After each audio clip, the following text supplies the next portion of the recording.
What defines the shape of a war? Is it the men who fight it, the machines they use? Or is it the ideas, the fears that take root long before the first shot is ever fired? To understand the great darkness that fell across the world in 1939, we must first understand a shadow that was cast years, even decades earlier. A shadow from the future. A prophecy of annihilation, written not on stone tablets, but in the blueprints for machines that could fly higher than any bird, and in the cold, calculated theories of men who believed they had found the ultimate key to victory. This is the story of an idea, a terrifyingly simple one, that the next great war would not be won by armies clashing in muddy fields or by great navies dueling on the seas. It would be won from the air, and it would be won by shattering the enemy, not at the front lines, but at its very heart, in its homes, in its cities, in the very fabric of its civilization. Look at this image. This is not a photograph from the Second World War. This is a vision, a premonition. In the years following the First World War, the so-called war to end all wars, a profound sense of unease settled over the world, and particularly over Europe. The memory of that first terrible conflict was a fresh wound. The trenches, the mud, the poison gas, the unimaginable slaughter that had consumed a generation, all of it was seared into the human psyche. And a single, haunting question began to form in the minds of strategists and thinkers. How do we avoid that ever happening again? How do we break the stalemate of the trenches? The answer for a group of visionary airmen was terrifyingly straightforward. You go over them. The most famous and most feared of these prophets was an Italian general named Giulio Douhet. In 1921, Douhet published a seminal work, The Command of the Air. In it, he laid out a doctrine that was as brutal as it was simple. He argued that in any future war, the nation that achieved air superiority would win, and win decisively. But his concept of air superiority was not about dogfights between biplanes. It was about the bomber, the heavy, long-range bomber. Douhet theorized that at the outbreak of war, a nation should immediately launch its entire bomber force not at military targets, but at the enemy's cities. The goal was psychological and industrial annihilation. He wrote of dropping high-explosive, incendiary, and even poison gas bombs on urban centers, with the explicit purpose of breaking the will of the civilian population. He believed that after a few days of such horrific, indiscriminate bombardment, the public would rise up, riot, and force its government to surrender. The war would be over in a matter of weeks, without the need for a single army to be mobilized. It was a theory of total war, waged directly on the innocent. And Douhet was not alone. In Britain, Air Marshal Hugh Trenchard, the father of the Royal Air Force, championed the idea of strategic bombing as a means of moral effect, a euphemism for terror. In the United States, General Billy Mitchell conducted public demonstrations, sinking captured German battleships from the air to prove that no navy was safe. He was court-martialed for his fervent, outspoken beliefs, but his ideas lived on. These men and others like them formed a chorus of doom. They preached a single, unifying sermon: the bomber will always get through, no matter the defenses, no matter the fighters sent to intercept it. A determined fleet of bombers would always penetrate enemy airspace and deliver its deadly payload. It was considered an inevitability, a mathematical certainty. This was not merely abstract military theory. This was an idea that began to shape reality. It influenced government policy and military budgets. Nations began to invest heavily in building fleets of heavy bombers. The very architecture of cities began to change, with new buildings sometimes including plans for bomb shelters. The fear seeped into popular culture. Novels, films, and newspapers of the 1930s were filled with lurid depictions of the next war, showing cities like London and Berlin reduced to smoldering ruins in a matter of hours. The public was being conditioned, slowly and surely, to expect apocalypse from the air. They were being prepared for a war not against soldiers, but against civilians. A war where there were no front lines. A war where the battlefield was your own street, your own home. And then, this theory was given its first, brutal field test. In 1937, a civil war was raging in Spain. It became a proxy war, a laboratory where the great powers could test their new weapons and tactics. And on the afternoon of April 26th, the small historic Basque town of Guernica became the subject of a horrific experiment. For over 3 hours, the German Condor Legion, allied with the Spanish nationalists, subjected the undefended town to a sustained and merciless aerial bombardment.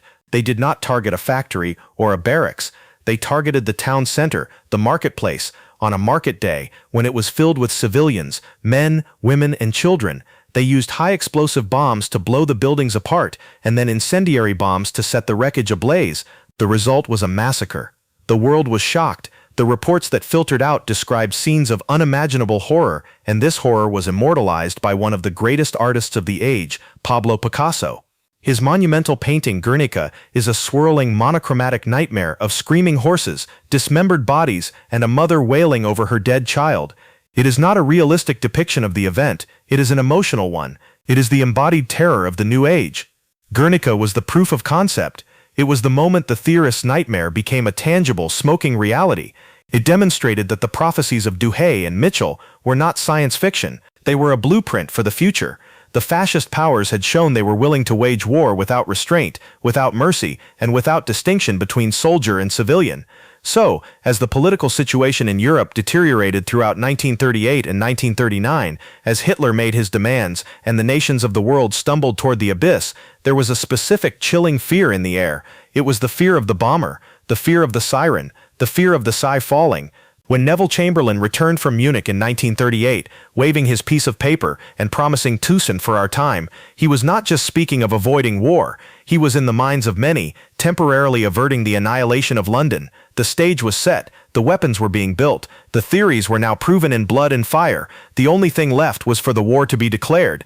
And when it finally was, the first order of business for the governments of Britain, Germany, and France was not just to mobilize their armies. It was to prepare for the coming storm from the skies. It was to prepare for a world where light itself had become a threat. It was to prepare for the long, cold, impenetrable darkness of the blackout. On the 1st of September, 1939, the German war machine crossed the border into Poland. The world held its breath. And in Britain, a different kind of machine was set into motion. It was not made of steel and gunpowder. It was made of paper and cloth and paint. It was an order passed down through every level of society, from the government minister in Whitehall to the docker in Liverpool, from the aristocrat in his manor to the shopkeeper in her terrace. The order was simple, absolute, and utterly transformative. As of that night, the United Kingdom would cease to exist after sunset. This was the blackout, not a suggestion, not a precaution, a law. The Blackout Order of 1939 was a piece of social engineering on a scale never before attempted. Its objective was simple. From the air, a city was a sprawling, glittering map of itself. Its streets were rivers of light. Its railways were glowing arteries. A single factory, lit up for the night shift, was a beacon.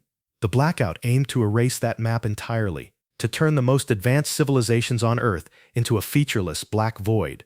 A pilot flying at 20,000 feet was to see nothing but an abyss below, a perfect camouflage of nothingness.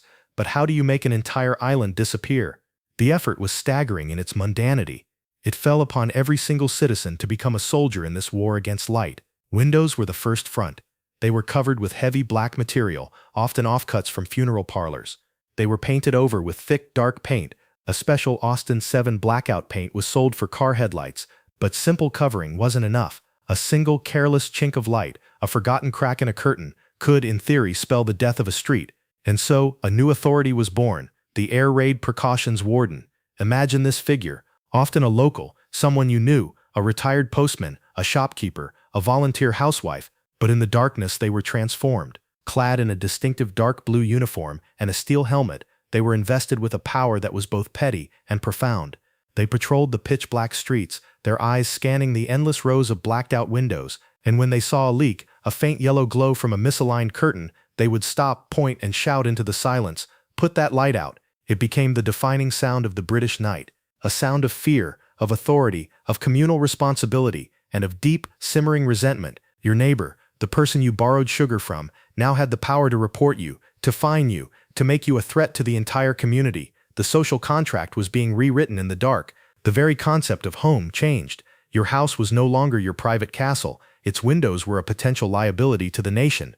The psychological impact was immediate and profound. This was not the Blitz, with its roaring communal terror. This was a slow, creeping, silent anxiety, a constant low-grade fear that you might make a mistake, that your simple human forgetfulness could bring death from the sky.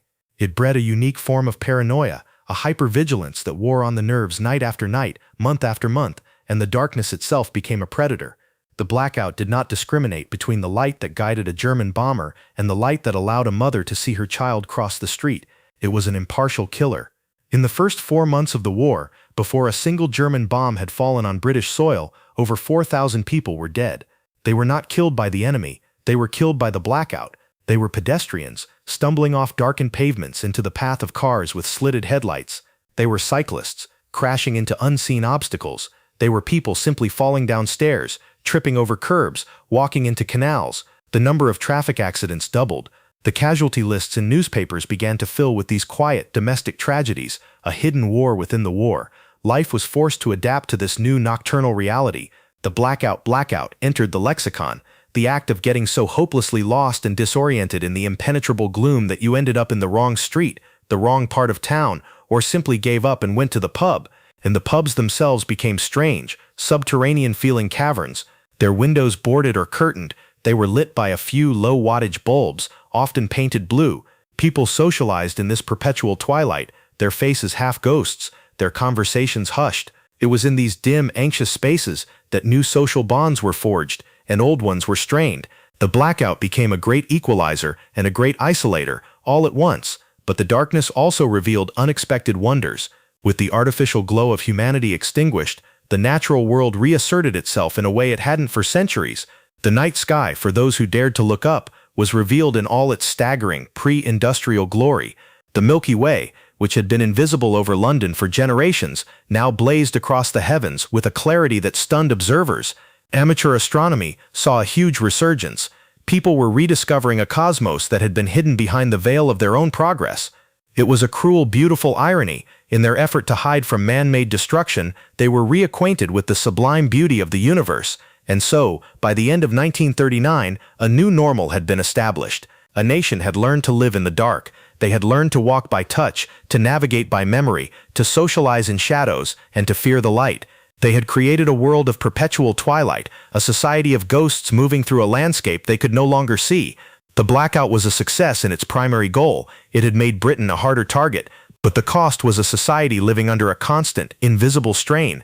The stage was now set. The cities were dark. The people were waiting. And across the channel, the hunters were developing new eyes with which to see in the dark. The first, simple phase of the blackout was over. The technological war, the wizard war, was about to begin.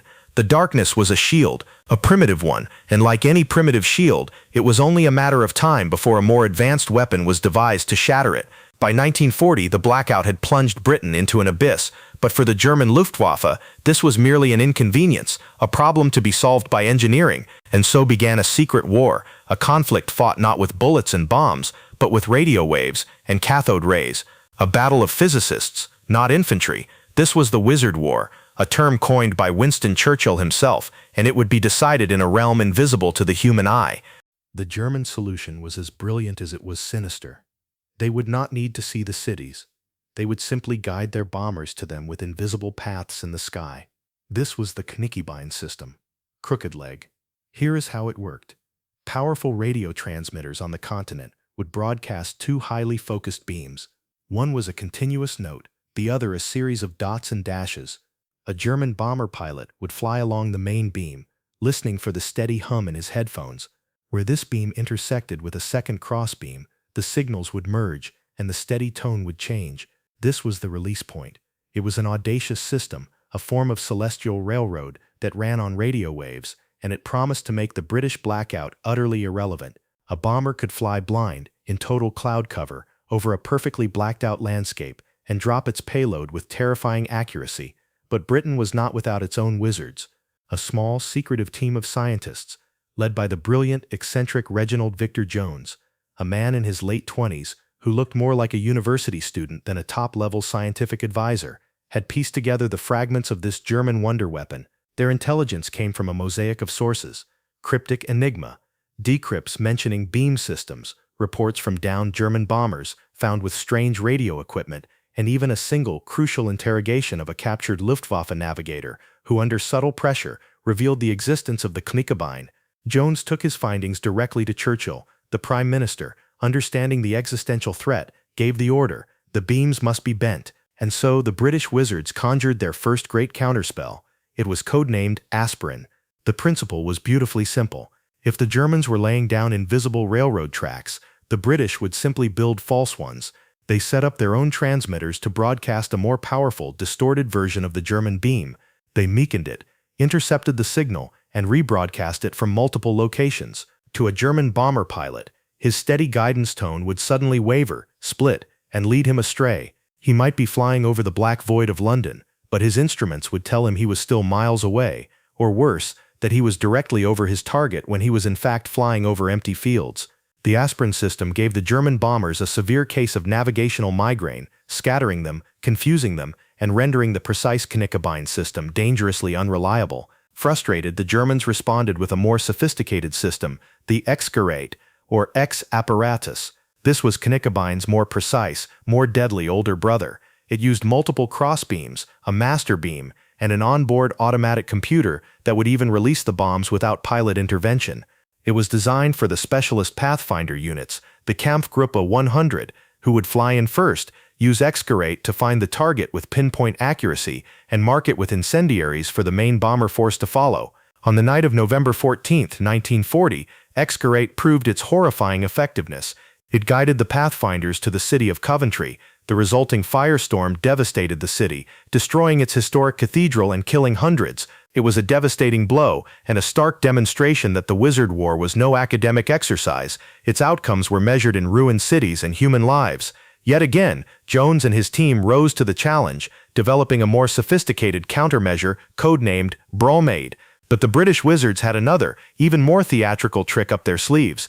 If they couldn't always blind the bombers, they would deceive their eyes. This was the birth of strategic deception on an industrial scale, the Q sites and the starfish sites. Far from the real cities, in remote rural areas, teams would construct elaborate, giant film sets of war. Q sites were dummy airfields built of wood and canvas, complete with fake planes that would be lit by flares to lure bombers away from real RAF bases. But the starfish sites were the masterpiece. These were decoy cities. When the radar stations detected an incoming raid heading for, say, Bristol, the order would be given. In a field miles from the real city, operatives would ignite a carefully orchestrated pyrotechnic display. They used controlled explosions to mimic the flash of bombs, and sets of carefully regulated firepots filled with tar and kerosene to simulate the spread of a major fire. From 20,000 feet, the effect was uncanny. To a German bomber crew, peering down through the flak and the darkness, the starfish site looked exactly like a city that had already been hit and was beginning to burn. Believing they had found their target, squadron after squadron would unload their entire payload onto empty fields, saving the real city from destruction. It was the greatest magic trick in history, a grand illusion where the props were fire and shadow, and the stakes were the survival of thousands. This invisible duel of wits, this wizard war, raged for the entirety of the conflict. It was a cycle of measure and countermeasure, a high-stakes game of chess played with radio waves. It saw the development of radar, of jamming systems, of electronic countermeasures. It was a war won not by brute force, but by intellect, ingenuity, and a deep understanding of the enemy's mind. The Blackout had been the first, clumsy answer to the bomber. The Wizard War was the sophisticated, technological response. It ensured that the shield of darkness, though pierced, was never completely broken. It was a war within a war, a conflict of ghosts and echoes, whose victors were the men in laboratories, whose names would never be known, but whose work, night after night, silently guided death away from the darkened homes below. When the lights finally came back on in the spring of 1945, blazing forth from London, Paris, and New York, it was not merely the end of a regulation. It was a global sigh of relief, a visceral, collective exhalation after 6 long years of holding its breath in the dark. The celebrations were euphoric, the photographs of illuminated cities, iconic. But darkness, once it has entered the soul of a society, does not simply vanish with the flip of a switch. The blackout and the war it symbolized cast a long, inherited shadow that would stretch decades into the future, permanently altering our psychology, our culture, our technology, and our very understanding of security. Look at this image. See the light. It is not just illumination. It is a symbol of victory, of survival, of a return to life. But for the millions who had lived through the long nights of the blackout, the relationship with darkness had been fundamentally and permanently altered. The simple, comforting blanket of night had been weaponized. The sound of a distant aircraft, once ignored, could now trigger a subconscious flinch. The act of drawing the curtains at dusk carried a faint, ghostly echo of a duty once performed, not for privacy, but for survival. This was a generation for whom the dark would always be pregnant with a subtle, lingering anxiety. They had been conditioned. The psychologist would later give it a name: trauma. A low-level collective trauma woven into the fabric of an entire civilization. This psychological inheritance manifested in the physical world that was built after the war. The rubble of bombed-out cities became a blank slate, and the lessons of the blackout were etched into the new urban plans. In Britain, the frantic, unplanned growth of the Industrial Revolution was seen as a vulnerability. The answer was the New Towns Act, which deliberately dispersed populations away from the dense, targetable city centers into smaller, satellite communities. The world of the future would be a decentralized one. The architecture itself changed. The deep underground tube stations that had served as impromptu shelters evolved into a new consciousness about civil defense. The Cold War, which began almost before the ashes of the Second World War had cooled, was built upon this foundation of fear. The nuclear bomb was the ultimate fulfillment of WWII's prophecy, and the blackout was its direct ancestor.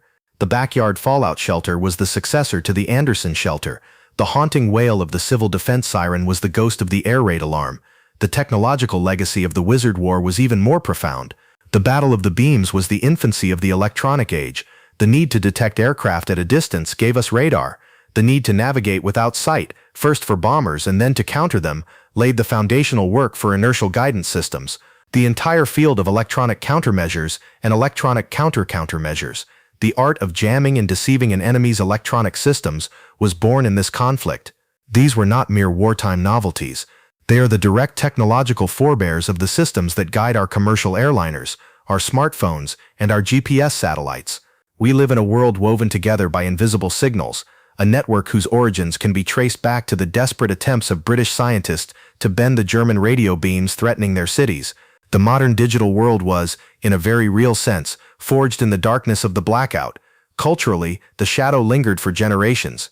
Film noir, that quintessential post-war cinematic genre, is drenched in the aesthetics of the blackout. Its world is one of moral ambiguity, paranoia, and danger, all played out in a visual landscape of stark, high-contrast lighting, deep shadows, and rain-slicked streets that look exactly like a blacked-out city after a downpour. The hard-boiled detective, navigating a world he cannot fully trust, is a metaphor for the civilian navigating the darkened, perilous streets of the home front. The genre captured the psychological hangover of the war, a world where the lights had come back on, but the darkness had seeped into the human soul. Even our relationship with the cosmos was forever changed. The amateur astronomers who had marveled at the blackout sky paved the way for a new appreciation of pristine, dark environments.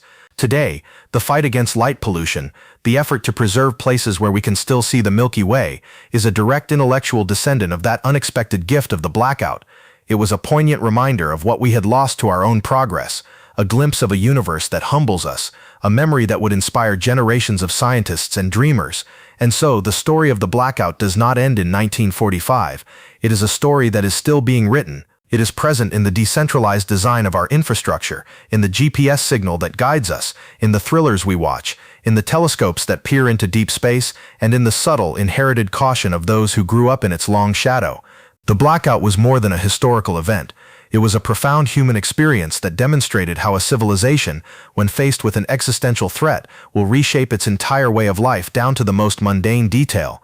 It showed us that the most powerful weapon is sometimes not the one that creates the most light, but the one that necessitates the most darkness.